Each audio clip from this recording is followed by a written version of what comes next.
Matuch e kor gwenge gi Roda Odhiambo.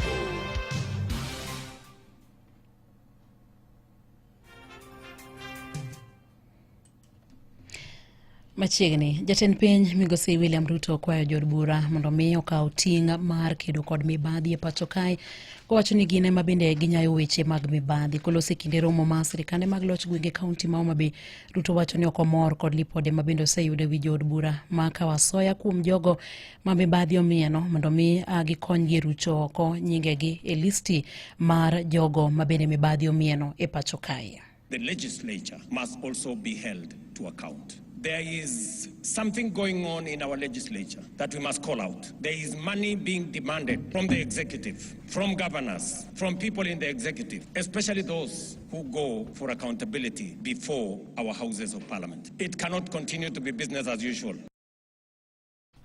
Ruto bende okwayo bad migawo mar doho mondo mi omi pek buche mag mibadhi momieno jotelo e pacho kae. We have innovation that is only available in Kenya that allows a corrupt person or somebody who has stolen public resources or somebody in breach of law not to be prosecuted. Something called anticipatory bail. It is a Kenyan innovation that takes us backwards. Just let's ask ourselves, somebody who has stolen public funds and then goes to court and gets something called anticipatory bail makes it impossible for such a person to be arrested and prosecuted endlessly. How does that support the fight against corruption? This is a matter I hope our friends in the judiciary would help us answer. Jatend piny owacho ni onge jatelo moro amora ma bende ma mibadhi omiene pacho kae mok bi kawo ne okang' mager mar chik. Komachielo bende en ni jatend piny Migosi William Ruto opuo kuom keto e koke chik machiwo thuolo ne od bura mag counties kata counties assemblies mondo mi ochung' kar kendgi e wechego mag omenda kendo koro giborito mondo mi giyud omenda kuwuok kuom governors. Ma itiende ni tok puodho budgets to koro gibiro yudo omenda go ma ok okalo kuom governors. Jalony e weche mag omenda Hesbon Omolo ma bende en jakanye ka tiegruok ma ISPAC wacho ni governors osebedo ka deko ahinya e chwalo omenda ne county assemblies ka koro chik ni miyo county assemblies go thuolo mar yudo omenda go ma bende gisepuodhe budget ma ok gikalo kuom governors. Omolo ne oloso e yo machalo kamae. Wasebedo gi thagruok e Kenya ka nikech county assemblies osebed ka sakasa kadwaro mondo mi giyud omenda mondo gitago chenro magi to nyaka gidhi gigo chong gi ne governors magwagi. Ma ndio osemiyo e kinde mar higni 12 mag devolution gi ripode mokalo 1128 mosegol ne county assembly executive atamalo 2 kende maber. Tiende ni ripode maromo 1128 matine 20 kende maler. Mano nyiso ni wasebedo gi dwanyruok e yor rito mwandu mag piny. Chik mokadh sani kendo ma kero go e koke okinyi ma kawuono e dala mar Homa Bay town nyiso ni koro assembly kosekalo budget to pesa ne biro ne direct ma ok odhi chomo ir governor gi county executive mondo migine magine sama gimiyo gi kaka gidwaro. Omiyo en morna ni chik ni kako kadhe ni dhi miyo counties wagi koro bedo gi teko kendo bedo gi ratiro mar nono kaka county executive tiyo gi mwandu mar jopiny momigi. Ma dhi miyo gimilo na accountability kata tiyo gi mwandu yo makare bedo maber. Omiyo en morna ahinya ka pen chik ni okalo. Komachielo ne jotend migepe Musalia Mudavadi koro golo siem ne jod bura ma pacho kae ma bende chano tiyo arietha kod omenda go mag agulu mar NGCDF. Jatend migepe no ne loso e kinde nyasi mar Sidayanga kata yawo klese 16 ma bende nomuonyo omenda maromo shillings milion 40 e skunda primar ma Mudi Awuori e kaunti no ma Busia, kama bende owacho ni omenda go nego tigodo e yo makare. Tunataka CDF itumike vizuri.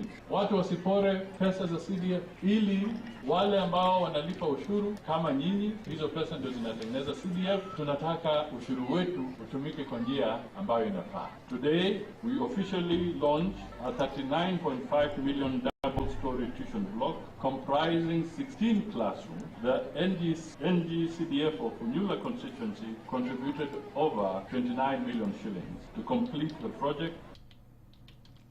Migawo masomo dwaro kelo lokruok moko mabende geto lokruok manyien, ratiro gi thuolo maromre kod nywako ji duto e sekta mar somo. Elo jatend migawo masomo Julius Migosa, director mar weche somo Anna Gachoya, olero ni thoth skunde mag nasari kale midhiero mar nok mar jopuonj. Emomiyo thoth jopuonjre ok yud chenro mag somo e yo makare. Kata kamano, Gachoya owacho ni sirikal dhi nyime gi keto chenro makare mabiro neno ni onge ng'ikruok moro amora e lai mar somo mano mar CBC, ahinya to ne jopuonjre madonjo skunde mag senior kowuok e grade mar 8.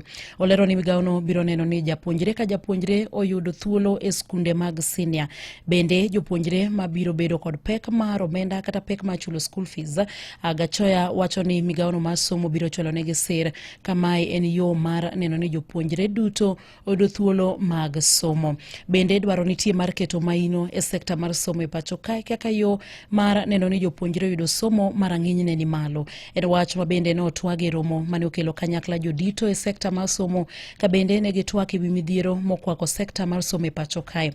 Laktar Kila Dato ma bende na apisa kar riwruok mong'ere kaka Aga Khan University Education Foundation olero ber mar bedo kod chenro makare mag bero rang'iny mar somo e pacho kae. To korka kore jambetre Amina Mauji mowacho ni thoth jopuonjre kale midhiero mathoth gino mosemono gi bedo kod thuolo mar yudo chenro mag somo e yo makare. Mauji okwayo jodito e sekta mar somo mondo mi oti kanyakla e neno ni giyudo yo matieko midhiero mabendo kwako sekta mar somo e pacho kae. Wadhi wechego mag siasa kama wayudo ni duond bura mar DAP Kenya osingo kawo koma od bura ma kachung' od bura ma Ugunja e yiero madundo mabende chano bage giko mar dwe mar 11 higani, kendo gikwayo jodak makono mondo mi osir gi lwedo. Kokalo kuom jatend duond burano Migosi Eugene Wamalwa olero ni duond burano dhi nyime gi keto ikruok mar neno ni giyudo loch e thoth kombe e yiero madundo mabende biro go. To korka kore jalar kom ma Ugunja kod otiko mar DAP Kenya Chris Budo osingo kelo lokruok makare tok yudo komno e yiero mar mabende duol mar IBC ochano bago tarik 27 mar dwe mar 11 higani. Kom ma Ugunja ne odong' thuolo tok jaod bura margi Opiyo Wandayi ne owal kaka jatend migawo mar teko e sirikal manywanda kata broad-based government. The battle that is coming up in Malava, DAP Kenya, is going to become a Waterloo. Tunafuraha sana. We're going to fight to win seats in Malava, in Huisero, all the way to Ugunja. We have the Honorable Chris Budo is here, our candidate in Ugunja. Jo Ugunja wacho ni sani giyiero dhano, ok giyier party. Gidhi yiero dhano matiyo negi. Gik moko 4 motegno. Namba 1 en golo dhier. Namba 2 jo Ugunja dwaro kaka ginyadhi osiptal. Namba 3 wach mar skul. Namba 4 ojende ma Ugunja onge tich. Mano e kaka agenda ma wadhigo. To be Ugunja wang'iyo wadwaro ng'ama thuon, ng'ama nyachung' ma wach e bunge. Ok wadwar ng'at makayo dhoge. Ugunja telo ma Ugunja telo mar Luo. Ok en telo mimiyo ng'a ngoro. Ok wadwa ng'ama ngoro. Wadwaro ng'ama thuon. Jopur mag bel e kaunti ma Migori ogolo ywak ewi nengo bel mosiko kalokore kinde ka kinde ka koro gikwayo sirikal mondo odonjre wachno mapiyo piyo. Jopur go kotelgi kod japur Elkana Jowi giwacho ni kembe mabende ne ochiwo rak ne jopur mondo pidh bel medo mana duoko piny nengo bel, gino makoro miyo jopur ok nyal yudo yuto makare. Once the sorghum is ready, you find that the price of sorghum that the farmers were told at the beginning of the season, which is 45 shillings, the price they sold at last season, immediately drops to 40. This has happened this season. So you find that the farmers were expecting 4,500 for a bag of 100 kilos, but now they are selling at 4,000 shillings. It is unfortunate that these are contracted farmers, and the price should be stabilized so that the farmers can project their businesses. Wacho ni dwaro nitie mar neno ni jopur obedo kod ng'eyo e lokruok makamago chon kendo e sa mowinjore. Without prior notification to the farmers, without consultation, without negotiation. These are some of the challenges we are facing in sorghum cultivation. But now, if the market is not stable, it is really taking us back in sorghum cultivation. We have made serious strides in sorghum cultivation in Migori, and I'm requesting the Ministry of Agriculture, Migori County, to look into this matter and have a sit down with EABL.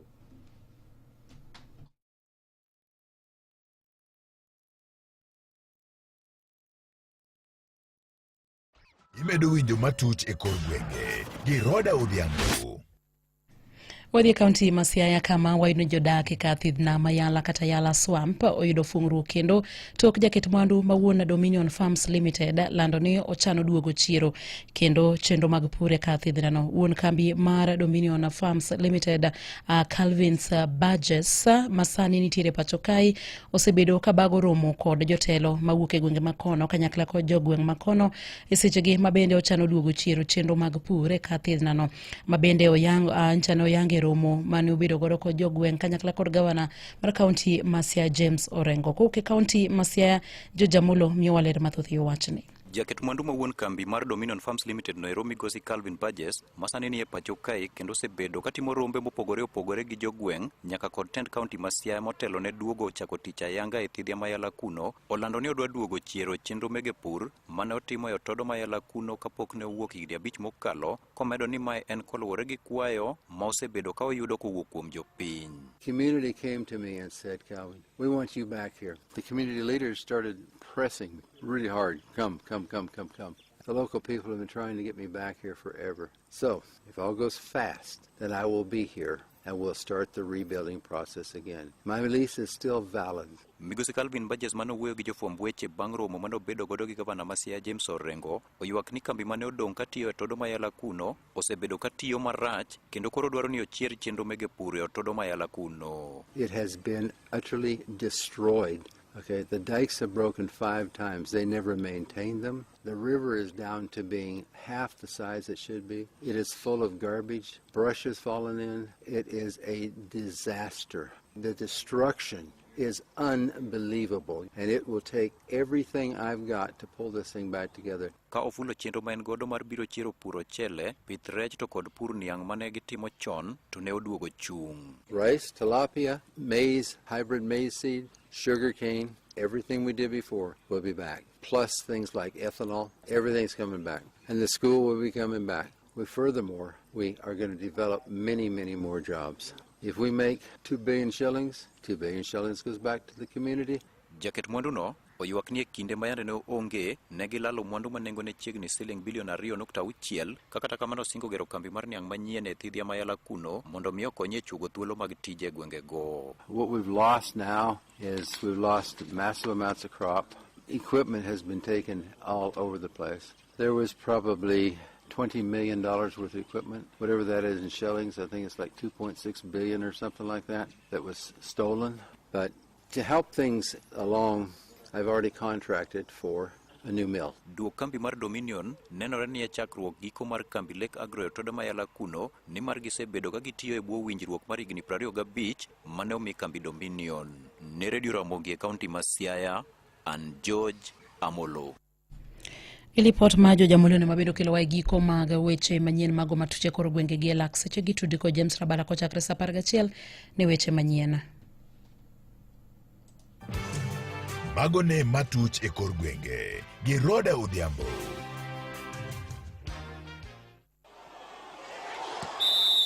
Weche tuke e Radio Ramogi. Machiegni riwruok mar tuke mag adhula e Afrika CAF ogo Kenya fwai mar siling milion 6.5 bang' yude gi keth mar rocho arita e kinde tugo mar Harambee Stars gi Morocco, tugo manotimore e alap ma Moi Sports Center Kasarani Jumapil mokalo. Kenya iseyo kaluwore gi bedo ni nitiere johera mag adhula manodonjo e pap maonge otiko kendo ne gimuomore ma gihewo bila gi teko ma gichwe gidonjo nyaka e pap ma kwan ma jogo manodonjo noingo 60,000 mowinjore oting' gi paw tuke ma Kasarani. Komachielo bende iwacho ni Kenya sani koro mi mana thuolo mar ji 27,000 mabiro donjo e paw tuke ma Kasarani e kinde tugo e kindgi gi Zambia chieng' Jumamos kaluwore gi romo manyobedo odiechieng' manyoro ma koro nong'ado kamano. Sani koro CAF siemo Kenya ni kapo ni arita kwe orochore e tugo mar Kenya gi tim ma Zambia to tuke mag Kenya ibiro dar kitere piny machielo. Komachielo bende en ni President mar riwruok mar adhula e pacho ka Hussein Mohamed omedo wacho ni en gi luoro maduong' kaluwore gi fwai ma isikigo Kenya e sasa mar Harambee Stars otugo tuke mag CHAN. Nomedo wacho ni fwai migo Kenya kinde ka kinde ikelo gi rochruok mar arita kwe, komedo kwayo johera mag adhula ni mondo hore kinde duto. We are deeply concerned about the fines that we are receiving every day after every match. And this will set us back. And it's very saddening that we will have to go back to the drawing board now and look at ways to raise resources that we had not even planned for, to pay the fines that we had not planned for. So it is my appeal to all Kenyans out there to, of course, support the national team, cheer our national team on Sunday. But if you're coming to the stadium, please come with a valid ticket. If you do not have a ticket, kindly watch it from home. E tugo mokwongo manobedo e kind tim mar Kenya gi DR Congo, Kenya nogo fai mar siling milion 2.5. Teka tugo mar ariyo e kindgi kod Angola, Kenya nogo fai mang'eny magin kaachiel gi siling milion 1 kuom yiene johera maonge otiko donje pap, siling 650 kuom chung' marach e alwora mar VIP to gi VVIP, kaachiel gi 130 kuom tiyo gi vuvuzela e pap gino mane osekwer kod CAF.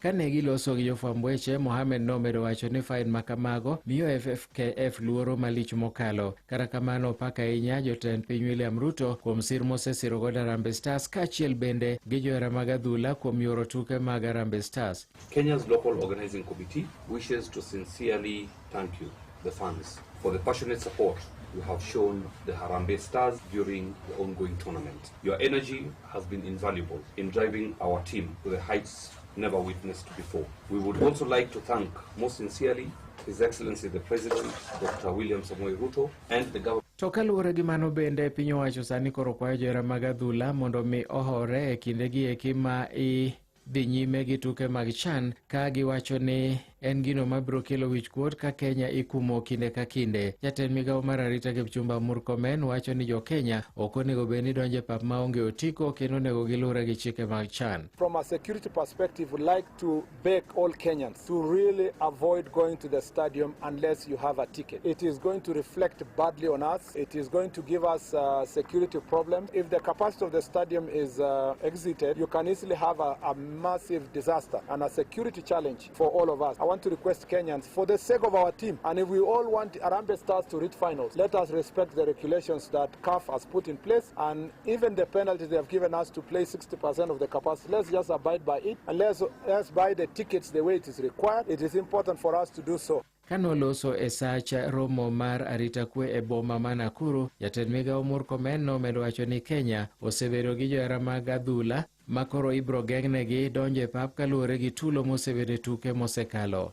The coach, Benny McCarthy, has recognized that without the support of the fans, we would not have done what we did, particularly knowing that over 50 minutes we played with 10 men. So the fans are extremely important for us, extremely important to have the fans. In fact, the fans are always called the 12th player, and we do not want to miss the opportunity to have the fans or to play before our own fans. To weche mamoko bende, en jatugo machon mar Gor Mahia Amos Nondi sani koro yudo klab manyien ma bende koro kawe e piny mar Albania, tim miluongo ni FK Partizani. Nondi majegni 26 sani koro oseyudo transfer makamano, ka bende nyichene igeto nodhi e tim mar Paris FC mantiere lig mar Ufaransa Ligue 1. Nondi biro rwako nanga namba 99. Jatugo machon mar Gor Mahia noero donje tim nero mar Partizani bang' bedo gi season maber e piny Armenia e tim mar Ararati, ma bende notugo tuke 144 e dakika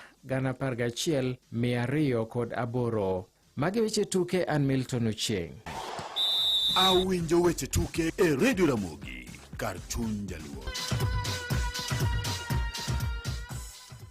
Ramogi